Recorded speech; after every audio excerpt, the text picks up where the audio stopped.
Tere! Minu nimi on Erik ja mina olen AHA teaduskeskuse üks tegevusjuhendajatest.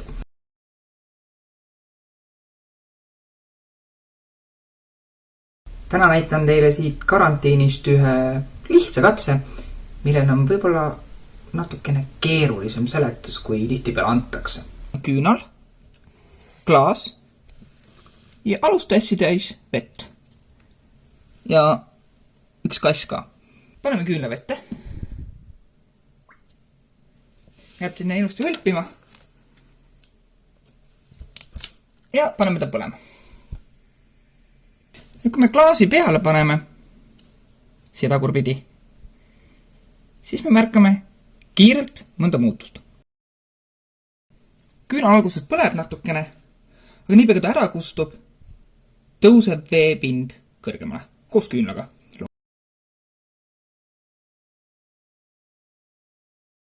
Tihedane seletus on see, et hapnik põletatakse ära, mis ei ole täielikult õige, aga samas ka mitte vale.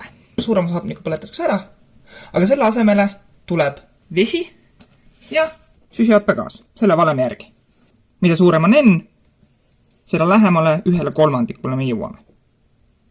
Teine seletus, mis tihtipeale antakse, põhineb rohkem ka füüsikal.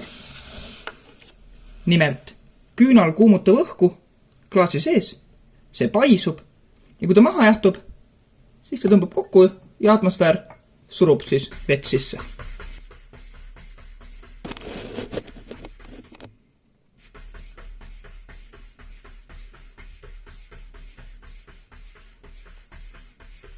Mina nüüd siit ka lõpetan ja püsige kodus, ärge teisi nakatage.